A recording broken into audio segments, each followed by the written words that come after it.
Assalamualaikum warahmatullahi wabarakatuh. Halo, selamat sore pemirsa. Apa kabar Anda hari ini? Apa kabar Indonesia? Akhir pekan ini kembali menyapa Anda selama 60 menit. Kami sudah siapkan beragam informasi termasuk juga dengan dialog utama. Nanti kita akan hadirkan narasumber-narasumber spesial kita ya, Rehana. Betul sekali. Nah, tapi Vena dan juga pemirsa, sebelum nanti kita masuk ke dialog spesial tersebut, kita memiliki informasi. Pemirsa, kita akan buka apa kabar Indonesia akhir pekan ini dengan informasi yang pertama, di mana sejumlah pabrik pengolahan minyak sayur di kawasan Panongan, Kabupaten Tangerang, Banten terbakar hebat. Kepulan asap hitam ini membumbung tinggi di sebuah pabrik pengolahan minyak di kawasan Panongan, Tangerang, Banten pada Sabtu siang. Suara ledakan ini berkali-kali terdengar lantaran banyaknya material bahan kimia yang mudah terbakar. Api cepat membesar dan terus menjalar pemirsa. Ada sebanyak 5 unit mobil damkar dari Dinas Pemadam Kebakaran Kabupaten Tangerang ini kemudian diterjunkan untuk memadamkan kobaran api yang melalap hampir seluruh bangunan dan tidak ada korban jiwa akibat kebakaran ini. Namun kerugian ini ditaksir mencapai ratusan juta rupiah.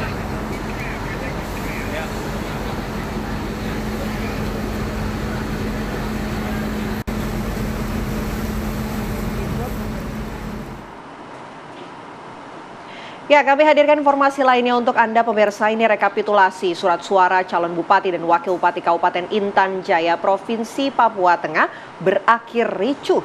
Ya, 3 unit rumah dibakar dan 11 warga terluka terkena panah dan juga batu.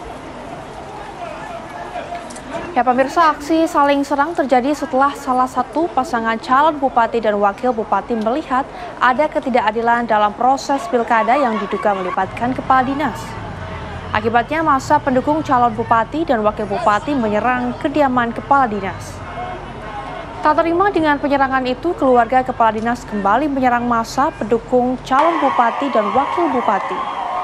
Kapolres Intan Jaya Afrizal Asri membenarkan aksi saling serang yang terjadi kemarin hingga hari ini. Aparat gabungan TNI Polri berusaha melerai kedua kelompok massa dengan kendaraan lapis baja. Namun aksi saling serang terus terjadi. Di Kabupaten Intan Jaya, tapi yang calon bupati adalah Aner Mesini, Apolos Bagau, Martin Tipakau, Oning Dendegau, Bernard Tobogau. Tapi hari ini tim PJ mantap. Ya, pemirsa, pembunuhan satu keluarga di Kediri, Jawa Timur akhirnya terkuak. Pelaku tak lain adalah adik dari salah satu korban. Ia menghabisi keluarga kakaknya, termasuk dengan keponakannya yang masih di bawah umur, menggunakan palu.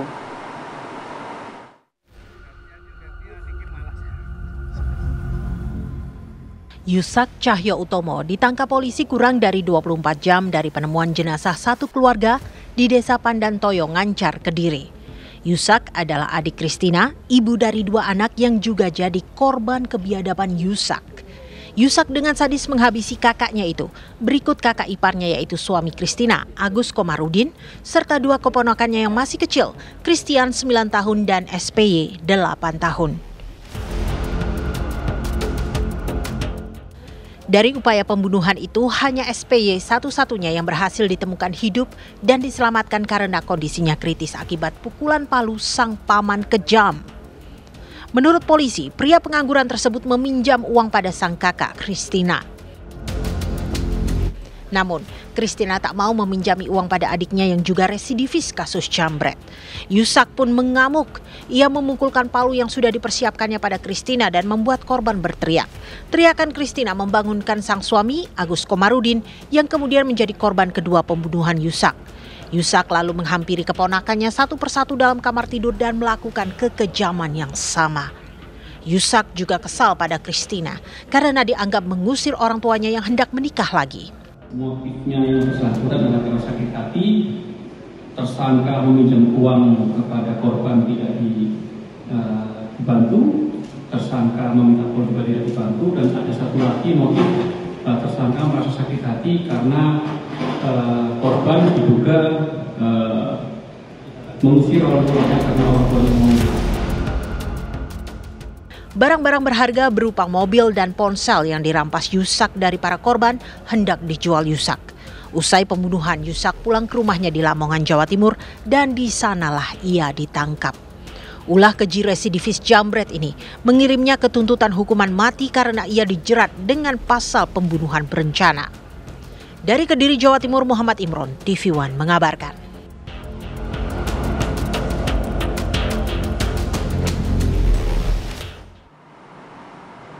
Ya, dari Kediri, Jawa Timur kita menuju ke Cianjur, Jawa Barat. Pemirsa, ini ada bencana pergerakan tanah di Cianjur, Jawa Barat yang semakin meluas. Sebanyak 20 desa di 2 kecamatan yang kini terdampak oleh pergerakan tanah.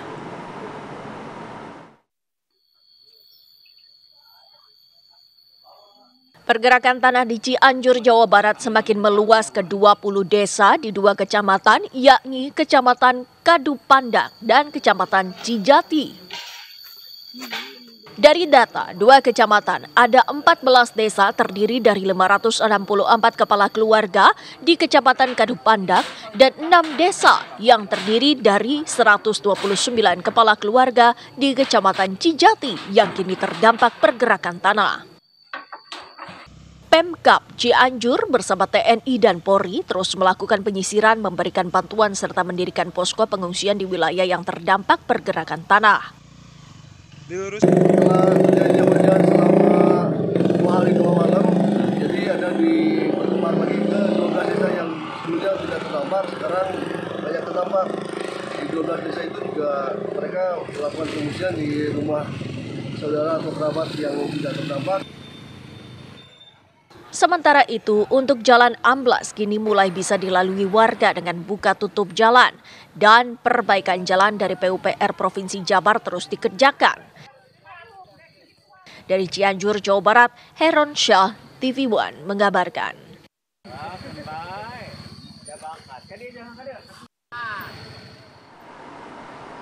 Informasi lainnya yakni dari Sukabumi, pemirsa, di mana bencana hidrometeorologi yang menimpa Kabupaten Sukabumi memutuskan akses menuju 32 kecamatan.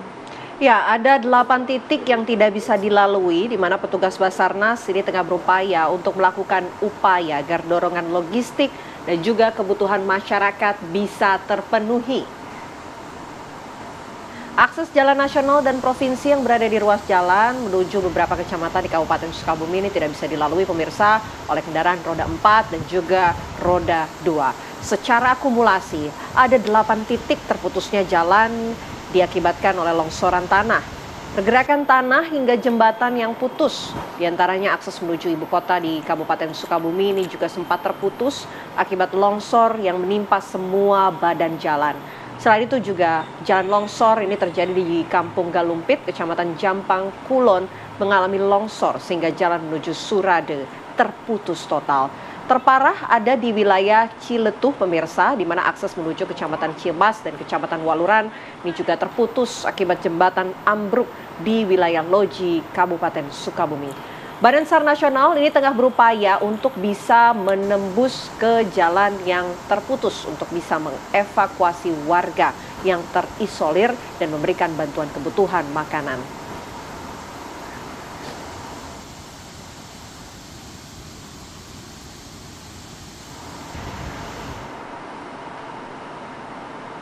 Bencana hidrometeorologi yang menimpa Jawa Barat, khususnya di Sukabumi, ini menyisakan duka yang dalam dari mulai bencana banjir, tanah longsor, pergerakan tanah, hingga angin puting beliung.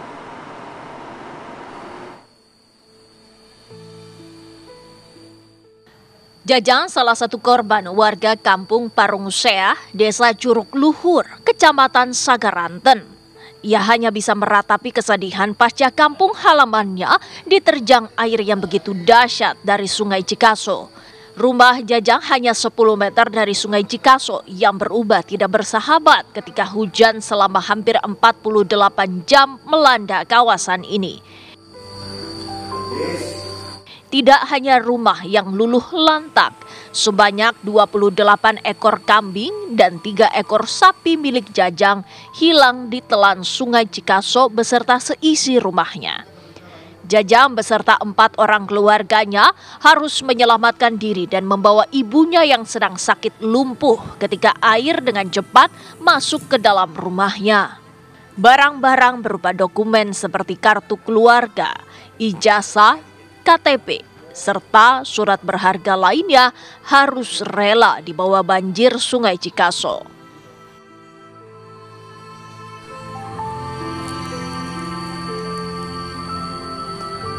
Rumah, kalau ini saya udah pikun, saya datang ke rumah, dipakai lagi, saya nggak mau. Ini, di rumah. Waktu itu air kondisinya seperti apa, Pak? Air udah di sini naik, Pak. Udah di atas, bawa ibu keluar. Sampai saya jatuh di Solo, kalau motor itu balik lagi, airnya udah tenggelam. Saat menolongan jasa makan, terus kan akhirnya udah tolong. Allah, pasti. Barang Bapak yang hilang apa? Bangsa domba. Berapa ekor Pak domba? Dombanya punya saudara saya 8, punya saya 18. Kini dirinya hanya bisa meratapi kesedihan setiap menceritakan kejadian yang menimpa dirinya saat banjir bandang Sungai Cikaso sambil berurai air mata. Dari Sukabumi, Jawa Barat, Rizky Gustana, TV One mengabarkan.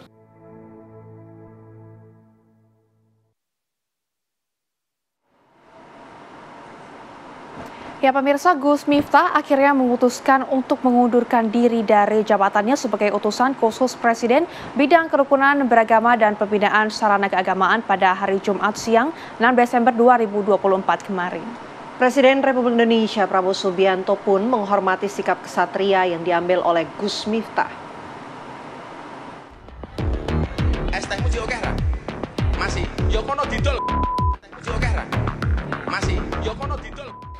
Setelah menjadi sorotan publik akibat ucapannya di depan jamaah pengajian yang dinilai menghina seorang penjual es teh, Miftah Maulana Habibur Rahman atau biasa disapa Gus Miftah akhirnya memutuskan untuk mengundurkan diri dari jabatannya sebagai utusan khusus Presiden bidang kerukunan beragama dan pembinaan sarana keagamaan pada Jumat siang 6 Desember 2024 kemarin. Saya memutuskan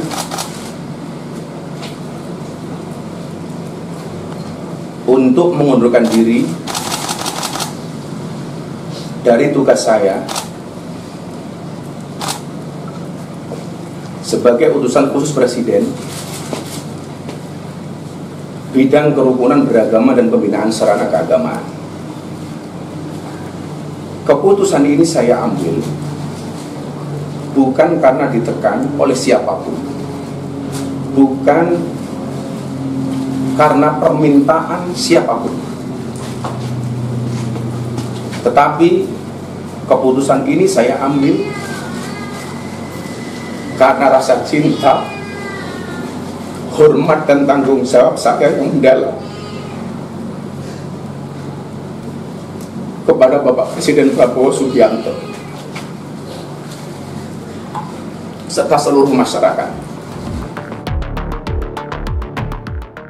Sikap Gus Miftah ini tak urung mendapat tanggapan langsung dari Presiden Republik Indonesia Prabowo Subianto.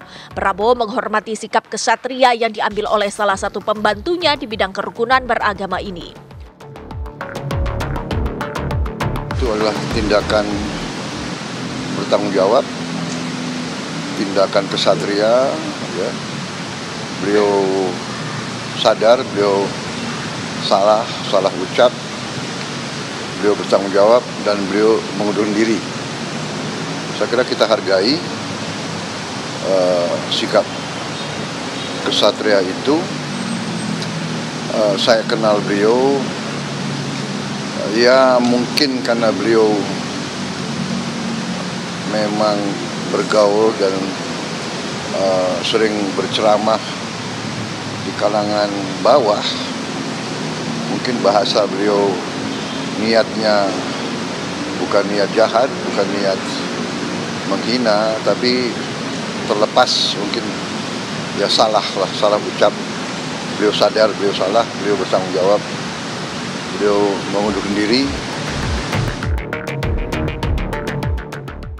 Sementara itu, terlepas dari pengunduran diri Gus Miftah, simpati publik pun terus mengalir untuk penjual es teh Sun Haji. Berbagai kalangan maupun konten kreator berdatangan ke rumah Sun Haji untuk memberikan bantuan usaha, memberangkatkan umroh hingga uang tunai ratusan juta rupiah. Tim TV One mengabarkan.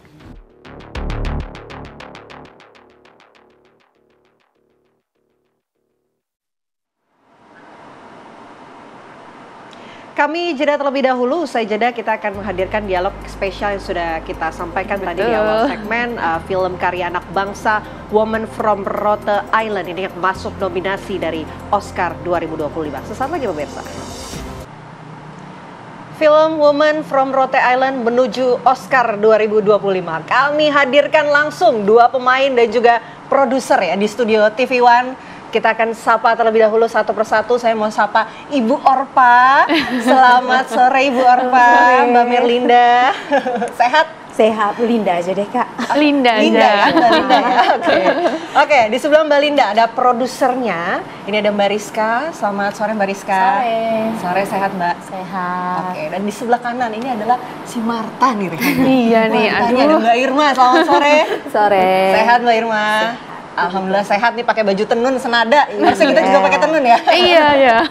Oke, ini luar biasa sekali kita mendengar kabar bahwa film Woman from Rote Island ini akan menuju Oscar ya. Tapi mungkin kita mau tanya dulu nih bagaimana kemudian proses produksi, begitu kemudian awal mula sehingga pada akhirnya menghasilkan karya yang luar biasa, dan ada misi juga ya yang ingin disampaikan dalam dalam film ini untuk kemudian melawan kekerasan terhadap perempuan. Mbak Rizka mungkin bisa diceritakan seperti apa?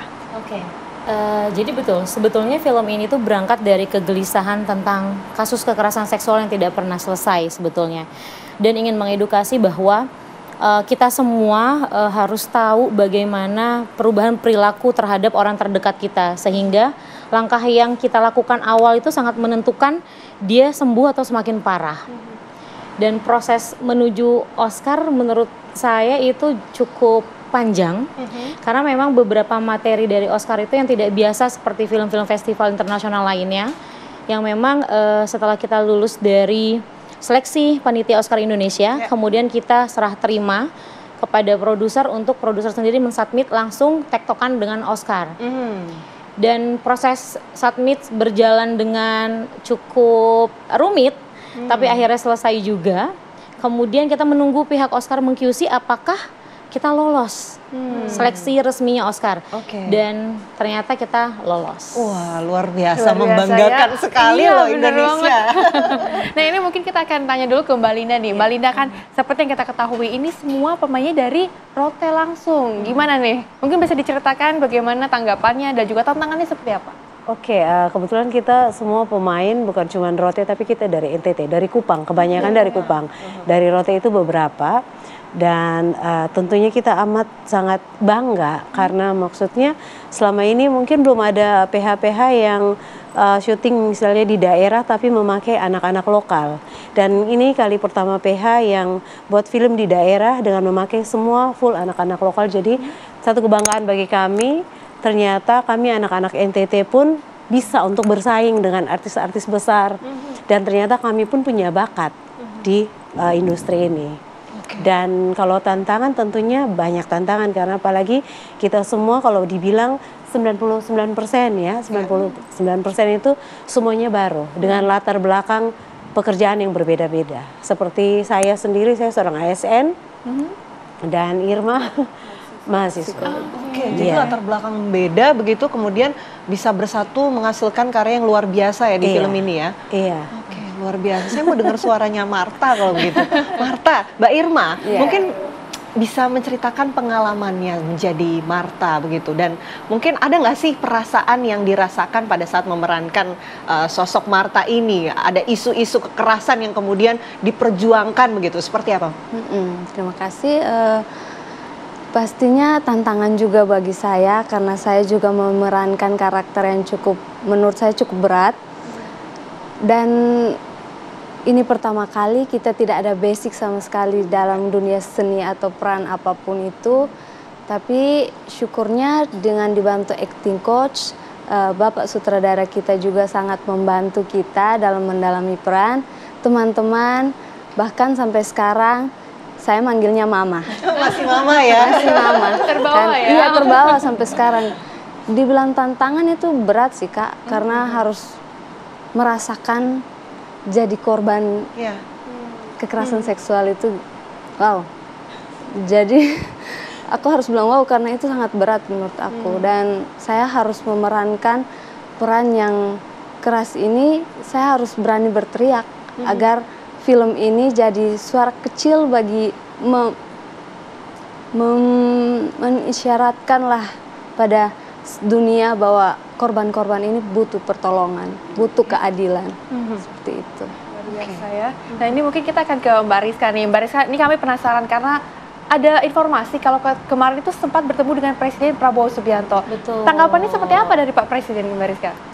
Pak Presiden sangat mensupport dan mendukung penuh film Women from Rote Island itu di ajang Oscar 2025.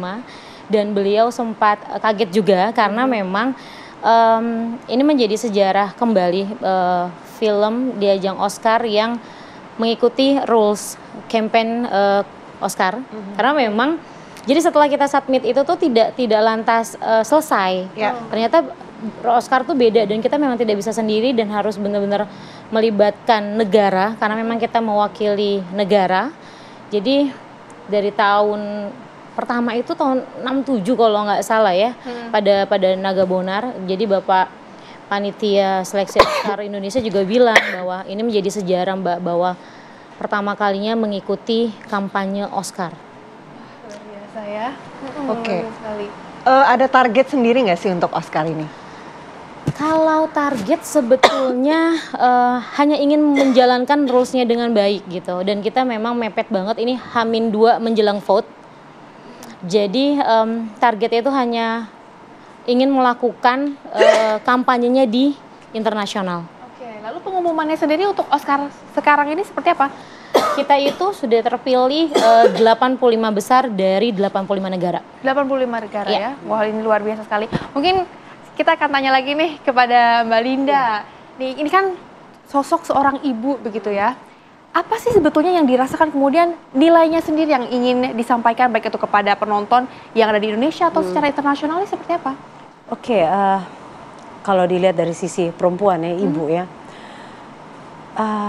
menjadi seorang ibu itu bukan hal yang gampang. Menjadi seorang perempuan itu bukan hal yang gampang karena terkadang misalnya dalam satu rumah tangga nih ada anak-anak kita yang melakukan kesalahan, selalu yang disalahkan ibu. Dalam segi apapun selalu ibu yang merasa seolah-olah kayak itu tanggung jawabnya ibu. Padahal kan sebenarnya tanggung jawab untuk membesarkan anak-anak, mendidik anak-anak itu adalah tanggung jawab suami istri, bukan hanya seorang ibu. Jadi di film ini menggambarkan bahwa kalian dilahirkan menjadi seorang perempuan itu adalah hal yang luar biasa. Seorang perempuan itu dia sanggup untuk melakukan apapun demi anak-anak dia, demi keluarga dia, bahkan untuk mempertaruhkan nyawanya aja dia sanggup. Besar sekali pengorbanan seorang ibu berarti ya? Benar sekali. Luar biasa. Tapi saya ingin tahu harapan dengan hadirnya film ini, apa yang sebetulnya paling diharapkan baik itu tim produksi sampai dengan para pemain. Mungkin siapa yang ingin berbicara?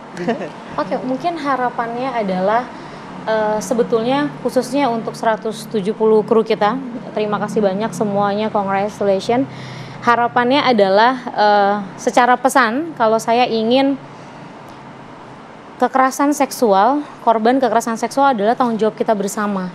Jadi kita tidak boleh mandang sebelah mata, karena memang banyak korban-korban yang akhirnya diam.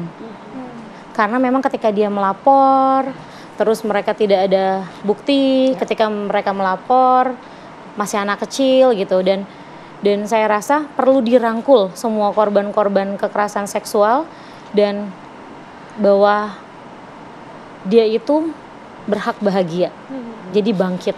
Itu sih sebetulnya pesan dari film ini tuh. Oke, berarti intinya adalah bangkit dari kekerasan seksual, dilawan ya kekerasan seksualnya ya. Lapor ya. Iya. Dan jangan dibully karena kan masih banyak orang yang misalnya dia mengalami kekerasan nih, lalu dia coba untuk speak up, Tetapi masih banyak orang di luar sana yang nggak ada empati, malah membuli, malah menyalahkan dia lagi.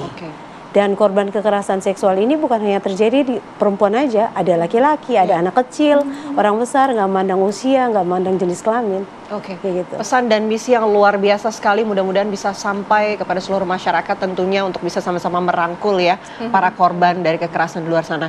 Terima kasih banyak Ibu Marta, Ibu Orpa, Marta dan juga Mbak Rizka. Mudah-mudahan sukses dan sampai ke tahap yang diinginkan ya, dapat penghargaan Piala Oscar tentunya. Terima kasih banyak Mbak. Ya pemirsa, apa kabar Indonesia? Akhir pekan akan kembali dengan sejumlah informasi lainnya. Tetaplah bersama kami. Anda kembali menyaksikan Apa Kabar Indonesia akhir pekan pemirsa. Di Surabaya, Jawa Tengah ini digelar pameran mobil lawas salah satu produksi Jepang di Jawa Timur ya. Ya pemirsa, puluhan mobil dan sejumlah motor lawas buatan Jepang ini berjejer di Grand City Convex Surabaya, Jawa Timur. Deretan mobil legendaris Honda dari berbagai model dan juga generasi datang dari para pencinta dan komunitas mobil Honda. Acara dimulai sejak pagi dengan kegiatan konvoy, kemudian open komunitas serta test drive dan kontes modifikasi yang diramaikan para komunitas sebagai ajang silaturahmi. Pengunjung juga pemirsa dimanjakan dengan sejumlah mobil vintage yang sudah ada dan juga mulai jarang akhir-akhir ini terlihat di jalan.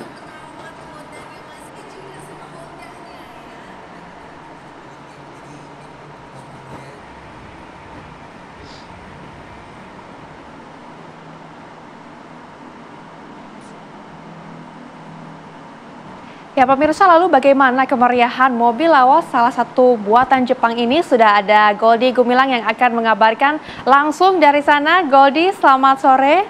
Silakan Goldi dengan laporan Anda. Selamat sore Rehana, Vena dan juga pemirsa. Honda Culture Indonesia perayaannya ditutup di kota Surabaya karena sebelumnya ada dua kota yang diselenggarakan juga event sama seperti hari ini, yakni di Jakarta dan juga kota Makassar. Dan hari ini di kota Surabaya memang kegiatan dimulai pada pagi hari sekitar pukul 9 hingga pukul 9 malam nanti. Bisa dilihat pemirsa di belakang kami ini puluhan mobil telah dipajang atau dipamerkan untuk memang dalam kegiatan ini adalah kontes dengan berbagai tipe. Adapun kontes tipe model audio, ada yang interior, kemudian sport car, ada juga mobil klasik yang dikonteskan di event kali ini. Dan memang total sekitar ada 60 mobil yang dimodifikasi, ada berbagai macam mobil buatan dari brand Jepang ini yang memang sudah lama berada di Indonesia. Seperti di belakang kami ini ada beberapa mobil klasik, ada dua mobil klasik, di mana adalah mobil keluaran 80, satunya dimodifikasi visual, kemudian ada modifikasi lainnya, dan yang satunya di belakang kami ada modifikasi klasik, yakni mempertahankan keoriginalan dari mobil keluaran 80-an tersebut. Selain itu nantinya pada malam hari akan diundi untuk beberapa tipe tersebut yang memenangkan kontes. Karena memang ada berbagai macam mobil yang memanjakan mata dari para pengunjung, terutama pengunjung dari kota Surabaya. Dan event ini juga pemirsa diadakan tepatnya di salah satu mall di Grand City di Surabaya Timur, di mana untuk tiket masuknya ini gratis untuk para pengunjung, sehingga untuk masyarakat di kota Surabaya, terutama untuk hari Sabtu ini, tanggal 7 Desember 2024, yang ingin mengajak sanak saudara untuk melihat berbagai mobil modifikasi, mulai dari mobil sport, mobil klasik, dan lain sebagainya, bisa datang ke lokasi ini. Rehana, Vena, kembali ke studio. Baik, terima kasih Goldi Gumilang atas laporan Anda langsung dari Surabaya, Jawa Timur.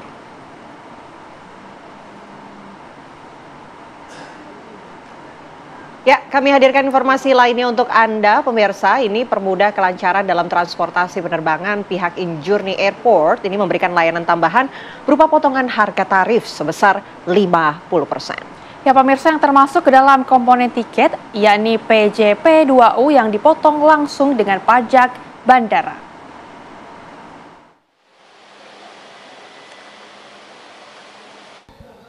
Pihak Injourney Airport memberikan pelayanan berupa potongan harga tarif sebesar 50% terhadap komponen yang termasuk ke dalam harga tiket, yaitu PJP2U. PJP2U sendiri merupakan pendapatan jasa pelayanan pesawat udara. Hal inilah yang menjadi perhatian pihak Injourney Airport sebagai kontribusi untuk menurunkan harga tiket penerbangan di masa liburan Nataru periode 1 Desember hingga 3 Januari 2025 untuk keberangkatan pada tanggal 19 Desember hingga 3 Januari 2025. Sedangkan pajak yang berlaku di Bandar Udara Internasional Yogyakarta sebesar Rp125.000. Jika dimasukkan ke dalam besaran potongan harga tarif tersebut, maka menjadi Rp62.500. Sementara itu, untuk tarif tiket maskapai dikenakan potongan harga sebesar 10% sesuai dengan kebijakan dari maskapai tersebut.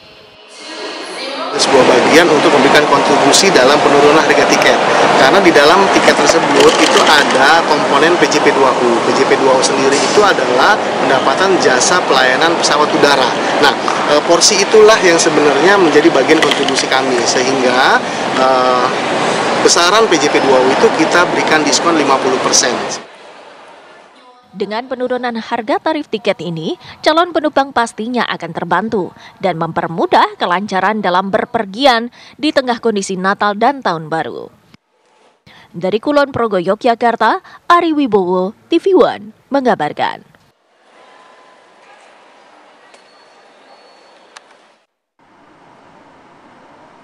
Ya pemirsa, Anda kembali menyaksikan Apa Kabar Indonesia akhir pekan. Kalau tadi, Vena dan juga pemirsa kita melihat ada mobil ya. Nah sekarang kita akan mengajak Anda untuk melihat motor, tapi jangan ditiru adegan berbahaya seperti ini karena sebanyak 30 rider siap beradu kemampuan di arena kompetisi freestyle di Cikarang, Jawa Barat. Ya, kami ajak Anda bergabung bersama rekan kami, ada Adi Mulya yang akan mengabarkan mengenai kompetisi atraksi motor yang berada di Cikarang, Jawa Barat. Adi Mulya, silahkan. Baik, selamat sore Vena Kintan, Rehana Mezia dan juga pemirsa. Menarik sekali, di Cikarang ini telah diselenggarakan kompetisi freestyle dan ini merupakan kompetisi yang sangat menarik di mana para penyelenggara menyediakan wadah untuk para freestyler dan juga penggemar motor trail untuk berkompetisi menunjukkan kemampuannya masing-masing. Dan di sini memang sudah digelar sejak tadi siang. Para freestyler ini bermula diadakan di sini di belakang kami, bisa Anda lihat Vera dan juga pemirsa. Ini adalah freestyler yang tengah menunjukkan kemampuannya di arena, dan freestyler di sini dibagi ke dalam dua kelompok. Yang pertama kelompok beginner, di mana kelompok beginner ini merupakan kelompok-kelompok untuk yang masih pemula. Sementara untuk kelompok kedua terdapat kelompok profesional, di mana kelompok profesional terdapat anggota-anggotanya merupakan orang-orang yang telah melalang buana berkompetisi di berbagai macam perlombaan. Vena dan juga pemirsa, jangan coba-coba ini di rumah. Don't try this at home, karena hanya orang-orang yang memiliki kemampuan khusus dan juga telah terlatih yang bisa melakukannya. Dan kami akan coba tanya-tanya kepada salah seorang peserta yang telah berkompetisi di berbagai macam perlombaan. Halo, selamat sore Mas. Ya, sore Mas. Dengan Mas siapa? Ipeng Hanafi. Mas Ipeng, bisa diceritakan awal mula Mas terjun ke hobi seperti ini kepada pemirsa yang ada di rumah? Awalnya sih coba-coba, jadi ngelihat senior-senior saya berlatih dan saya ingin mencoba. Saya awal mula dari 2005 sampai sekarang alhamdulillah udah menjuarai. Terakhir kemarin juara 2 di Thailand. Untuk persiapannya nih Mas, di setiap kompetisi apa saja sih yang sebetulnya disiapkan? Yang pasti fisik terus latihan rutin, persiapan motor juga itu perlu banget. Nah, untuk mungkin pemirsa di rumah nih ada yang melihat ini sangat menarik. Nah, apa tipsnya buat para pemirsa atau yang nonton nih di rumah? Tipsnya apa aja untuk yang ingin bergabung ke dunia semacam ini di kompetisi motor trail seperti ini? Nah, untuk yang ingin bergabung, kebetulan saya buka privat juga. Saya pribadi buka privat juga, namanya Supermota Stunt School. Jadi buat kalian yang ingin bergabung, langsung ayo datang ke Supermota School. Gua ajarin caranya wheelie yang benar. Tapi ingat, jangan disalahgunakan. Stop wheelie di jalan raya. Mas Ipeng, ini kan menarik sekali ya Mas Ipeng ya. Seperti ini sudah terlatih dan juga berbagai macam gaya ditunjukkan di arena. Sebetulnya ada gaya-gaya seperti apa dan apa sih yang paling sulit dari gaya-gaya yang ditampilkan di sini? Untuk basic freestyle itu ada burnout, wheelie, stoppie, akrobatik. Itu sih 4 ini tuh banyak perkembangannya. Jadi banyak banget dari perkembangan burnout, wheelie, stoppie itu banyak banget perkembangannya. Terakhir ikut kompetisi di Asia, kapan nih Mas? Dan bagaimana kesan-pesannya bisa diceritakan? Terakhir itu kemarin tahun sekarang dan hari Senin itu gue baru balik ke Indonesia dan gue menyempatkan untuk datang ke acara ini. Pengen ketemu bibit-bibit unggul. Kesan-kesannya itu kulturnya beda. Kultur Indonesia dan Thailand itu sangat beda. Dan gue berangkat ke sana itu banyak banget pelajaran yang bisa kita ambil dan bisa kita terapkan di Indonesia. Terima kasih Mas Ipek, semoga sukses selalu di berbagai macam kompetisi. Nah, Rehana, Vena kita dan juga pemirsa, itu tadi bincang-bincang kami bersama dengan salah seorang freestyler di sini yang sudah melanglang buana ke berbagai macam perlombaan, baik di Indonesia maupun di luar negeri. Untuk sementara demikian kami kembalikan kepada Anda di studio. Baik, Adi Mulya, jadi don't try this at home ya. Terima kasih banyak atas laporan Anda. Selamat kembali beraktivitas, Adi. Ya, pemirsa, kami harus jeda terlebih dahulu. Usai jeda kami memastikan kembali untuk Anda. Tetaplah bersama kami di Apa Kabar Indonesia Akhir Pekan. Anda masih bersama kami di Apa Kabar Indonesia Akhir Pekan. Pemirsa, kita ke informasi selanjutnya, di mana mantan Gubernur Jawa Barat periode 2018 hingga 2023, Ridwan Kamil hadir di Golkar Institute untuk memberikan inspirasi untuk Indonesia Emas 2045. Ridwan Kamil mengisi salah satu sesi dalam program pelatihan Golkar Institute yang bertajuk Executive Education Program for Young Political Leaders Batch 17 pada Jumat 6 Desember 2024. Dalam kelas tersebut, Gubernur Jawa Barat periode 2018-2023 itu membagikan pengalaman serta berbagai pencapaiannya, mulai sebelum masuk dunia politik sampai dengan berkiprah sebagai Wali Kota Bandung, Gubernur Jawa Barat, dan menyudahi tugasnya dengan paripurna. Dalam paparannya, Ridwan Kamil menyampaikan setiap individu adalah pemimpin, minimal pemimpin untuk diri sendiri. Pada para peserta kelas di Golkar Institute yang berasal dari berbagai daerah di Indonesia, Ridwan Kamil ini memberi sampel kerja-kerja terbaik yang pernah dia lakukan selama memimpin masyarakat.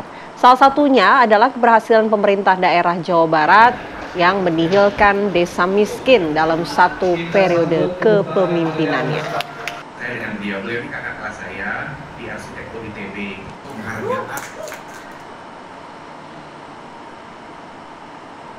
Ya, pemirsa, KPU Provinsi Jakarta hari ini mulai menggelar rapat pleno terbuka rekapitulasi hasil penghitungan perolehan suara dan penetapan hasil pemilihan gubernur dan wakil gubernur 2024 tingkat Provinsi Jakarta. Dan untuk mengetahui bagaimana persiapan rekapitulasi hasil penghitungan perolehan suara Pilkada Jakarta, sudah ada rekan kami Zinedine Duhan yang akan mengabarkannya untuk Anda. Duhan, adakah informasi terbaru yang Anda dapatkan dari lokasi? Silakan.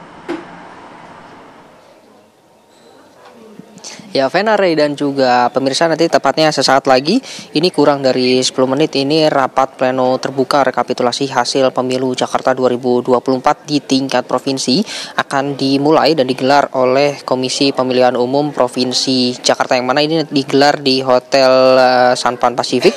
Di belakang saya ini memang seluruh persiapan sudah 100% dilakukan. Terpantau juga beberapa dari pemantau ini sudah hadir dan menduduki kursi di bagian belakang, dan nantinya yang berada di bagian depan itu merupakan Ketua KPUD Jakarta bersama jajaran anggota KPUD Jakarta, dan yang langsung berhadapan atau yang posisinya pas berhadapan dengan para anggota KPU Jakarta, yaitu adalah perwakilan dari 3 pasangan calon gubernur dan wakil gubernur Jakarta yang nantinya akan hadir untuk memantau bagaimana nantinya penghitungan suara di tingkat provinsi ini berlangsung. Adapun yang hadir pada rapat pleno terbuka yaitu ada anggota KPU Jakarta, lalu anggota KPU Administrasi Jakarta. Tadi kami terpantau memang duduk di sebelah kiri saya, itu tadi sudah ada dari Kota Administrasi Jakarta Pusat, Timur, Selatan, dan juga dari Kabupaten Kepulauan Seribu. Lalu juga akan dihadiri oleh Bawaslu RI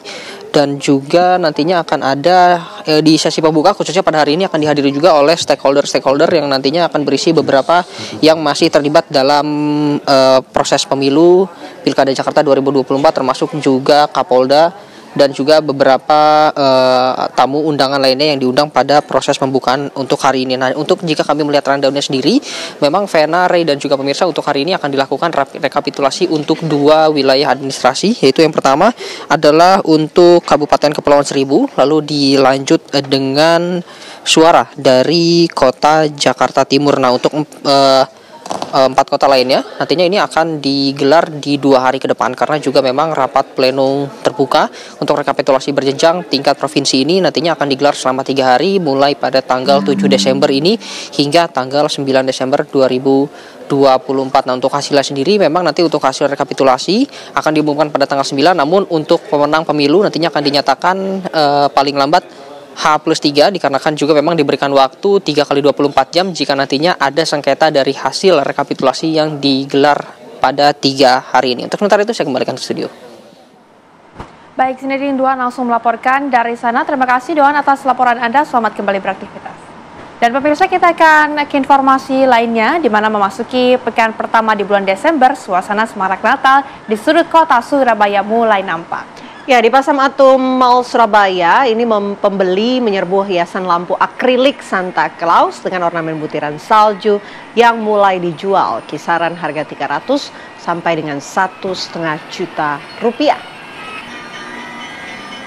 Menjelang peringatan Natal, penjual pernak-pernik Natal di kota Surabaya, Jawa Timur ini mulai kebanjiran pesanan. Beragam varian pohon Natal mulai dari harga Rp150.000 untuk yang ukuran kecil hingga pohon Natal tinggi menjulang seharga Rp22 juta lengkap dengan lampu warna-warni. Hampir semua barang pernak-pernik Natal adalah barang impor dari Cina dan Eropa. Pembatasan barang impor oleh pemerintah ini membuat pedagang pernak-pernik Natal kesulitan untuk mendatangkan hiasan Natal.